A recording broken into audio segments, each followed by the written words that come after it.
리더십 역량은 리더가 조직이나 그룹의 공동 목표를 효과적으로 달성하고 아까 뭐 리더십하고 비슷합니다. 성공적인 그 역량이라는 거는 개인적인 어떤 능력, 자질, 특성 이외에 그 이상의 조직의 어떤 목표와 연관되고 조직의 목표 달성과 연관되어 있는 거기 때문에 우리 조직에서 내가 성공하는 리더가 되기 위해서는 뭘 알아야 되지?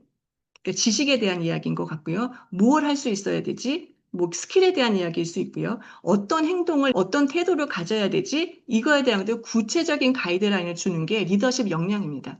그래서 리더십 역량은 그 조직의 업종이라던가 그 조직이 앞으로 가고자 하는 어떤 방향이라던가 이런 거에 따라서 역량 모델은 굉장히 달라질 수 있습니다. 리더가 리더십 역량이 있어라고 이야기를 하려면 그 리더십 역량의 세 가지 핵심 축으로 볼 수 있는 게 첫 번째는 자기관리 역량입니다. 자기관리 역량. 여기에 들어가는 거는 뭐 자기인식, 뭐 자기조절, 아니면 뭐 정서조절 이런 것도 들어갈 수 있을 것 같고요. 지난번에 주제로 다뤘던 회복탄력성. 회복탄력성도 하나의 어떤 자기관리 역량 중에 하나이고요. 또 리더십 역량의 일반적인 두 번째 핵심 축은 관계관리 역량입니다. 그러니까 리더는 조직에서 본인이 스스로 업무를 해내고 실행을 하는 사람이라기보다는 우리가 어떤 목표를 달성하기 위해서 이 사람들이 움직이도록 만드는 것이 리더이기 때문에 중요한 게 한 가지 관계 관리 역량입니다.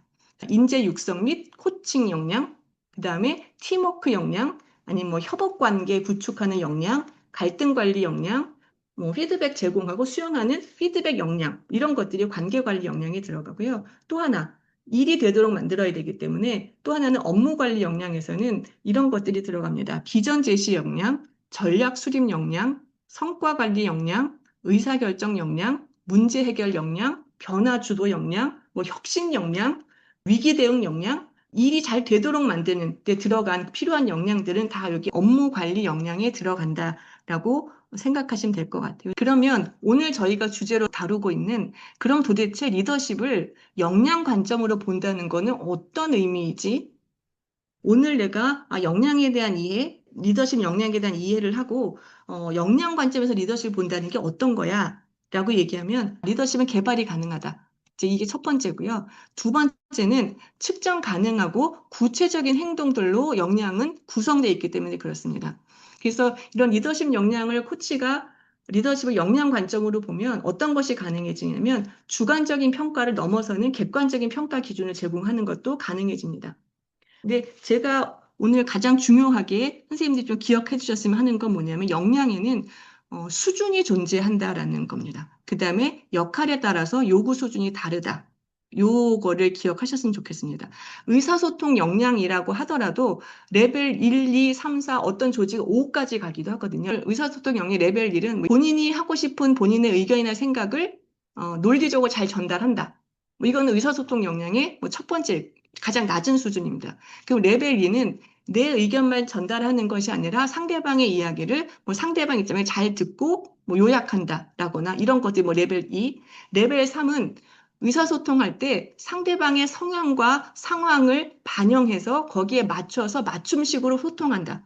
이런 식으로 하나의 의사소통 역량에도 레벨이 존재하고요. 그 레벨이 예를 들면 뭐 레벨 1 같은 경우는 대리 수준, 대리 수준은 네가 갖고 있는 생각이 똑바로 전달만 잘해. 그래도 그 사람 의사소통 역량이 높다라고 평가받을 수 있을 겁니다. 팀장 같은 경우는 본인의 의견만 잘 전달하는 거는 부족하고 구성원이 어떤 애로사항을 잘 들어주고 거기서 뭔가를 캐치해내고 하는 것들 그런 역량이 필요하고 의사소통의 어떤 임원에게 요구되는 레벨 역량이라 하면은 우리 조직에서 의사소통할 때 굉장히 편안하게 뭐 실패해도 두려워하지 않고 모든 걸 오픈해서 소통할 수 있는 그런 문화를 만드는 것 이런 것들이 의사소통 역량의 임원급에 요구되는 역량 수준일 수 있습니다. 그래서 레벨이 그 역량에는 수준이 존재하고 또 역할에 따라서 요구 수준이 다르다. 이게 가장 중요한 제가 드리고 싶은 포인트 중에 하나입니다. 코칭을 진행하는 코치들이니까 그런 코치가 지금까지 얘기했던 역량에 대한 이해가 생긴다면 뭐가 달라질까? 어떤 면에서 코칭을 하는데 도움이 될까? 라는 걸 한번 이야기해 보려고 합니다.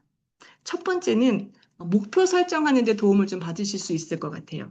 보다 명확하고 구체적으로 목표 설정하는데 많은 도움을 받으실 수 있지 않을까 싶고요. 또 두 번째는 객관적이고 건설적인 피드백을 제공하는 것도 역량에 대한 관점이 없으실 때보다는 역량에 대한 관점으로 리더십을 보시면 조금 더 구체적이고 실행을 돕는 그런 피드백이 가능하지 않을까라는 생각이 듭니다. 더 많은 리더십 코칭에 관한 내용이 궁금하시다면 본 채널과 협회의 인스타그램 홈페이지 블로그를 확인하세요.